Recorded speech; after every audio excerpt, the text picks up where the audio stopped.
Before I begin the video, I want to give thanks and appreciation to my Heavenly Father because without Him, I wouldn't have the encouragement and perseverance to get up every day, and that's my belief and faith rests in. I love you very much, God, and I thank you for allowing every day, every day.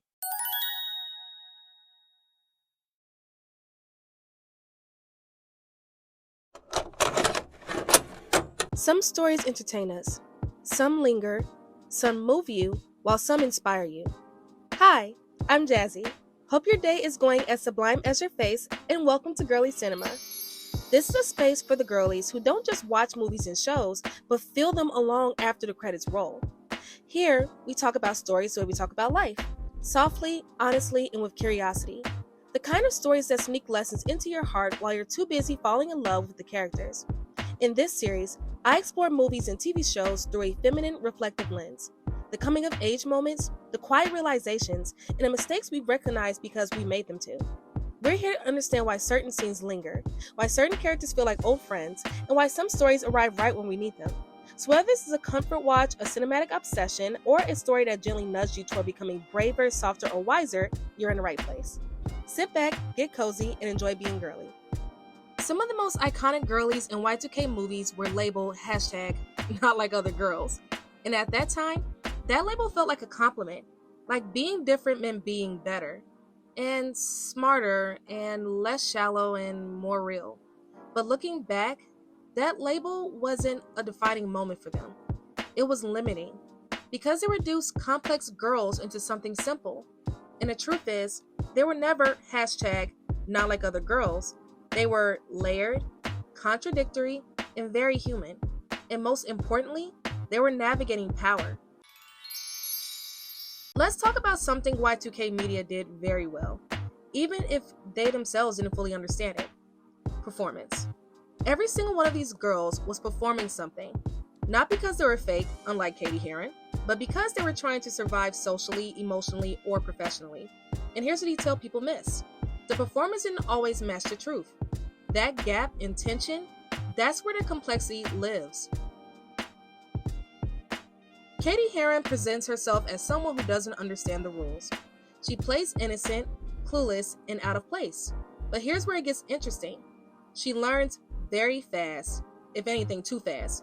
Cady doesn't just observe the social hierarchy, she masters it. She pretends not to understand social hierarchy, but she completely is playing personally checkers. That's not accidental, that's strategy. At first, it's survival. She's figuring things out, but later, it becomes intentional. She knows who holds power, how influence spreads, how reputation works, and she uses that knowledge. Quietly, effectively, sometimes even subtly.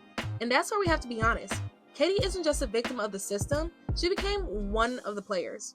She participates in exclusion, manipulation, and social control, and she does it well. See, the thing is, with Cady, she doesn't pull it off. Regina is playing chess, Cady is playing checkers. And you can tell there's a lot of mousiness and underhanded in her nature of how the way she goes about it and how Regina does. Because with Regina, she thinks that she has to prove a point on her stance, while Cady just proves a point about her not following the herd when really she is a part of the herd mentality. So that's actually a lot more dangerous on her part than Regina. So that's one of the reasons why I would say Cady is ingenuine, because she's ingenuine with herself. Aside from that, that's feminine power in its most dangerous form. It's not loud, it's not obvious, but it's deeply effective. And this is where accountability matters, because pretending not to understand something while actively benefiting from it is still a choice.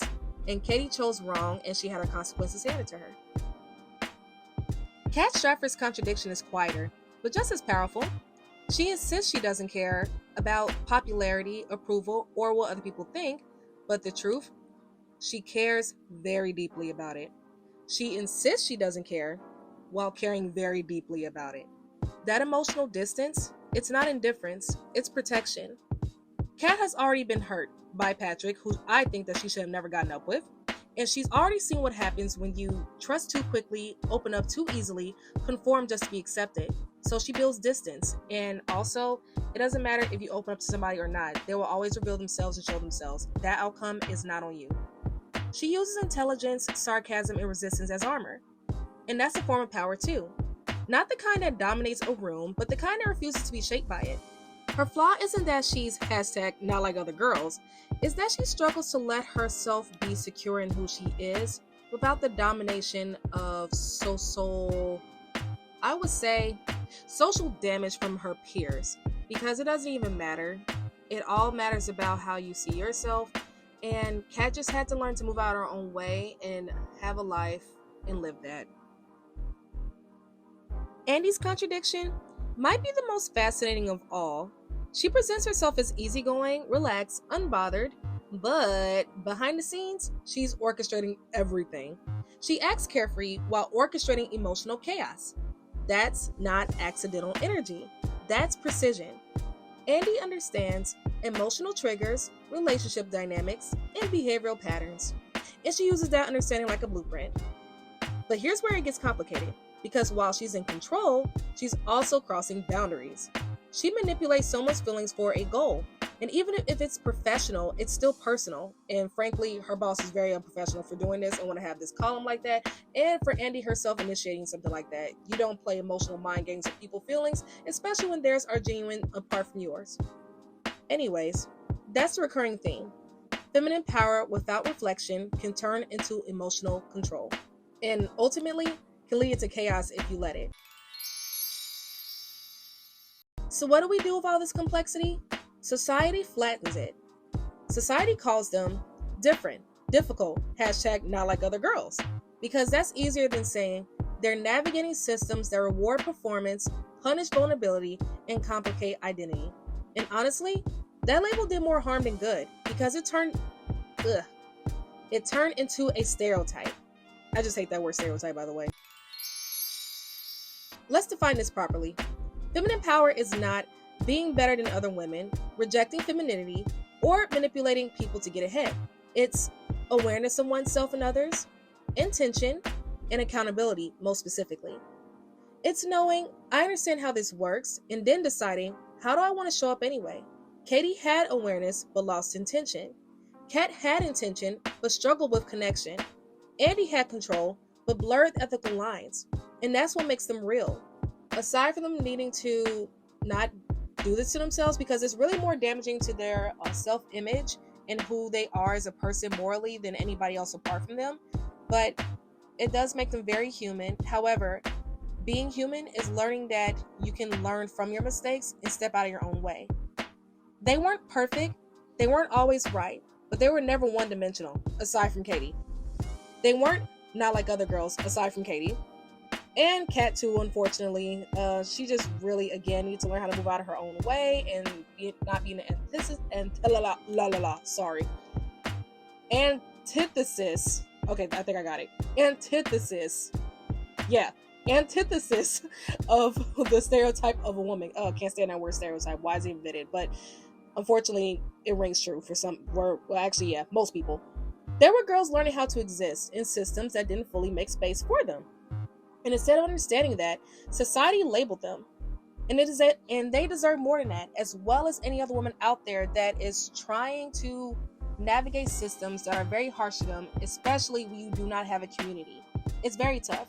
So what you gather from all of this with these three young women is the fact that in the midst of you doing the things you're doing in a way of establishing survival, self-preservation, you lose sight of who you really are on the behalf of others. And the more women learn how to structure themselves from that, the more that they can honestly keep their femininity and who they are intact. If this movie or show spoke to you in a personal way, feel free to express what scene or character stayed with you the longest. And remember, without God, we all wouldn't be here. Well, that's all, folks. Have a happy rest of your day. Bye.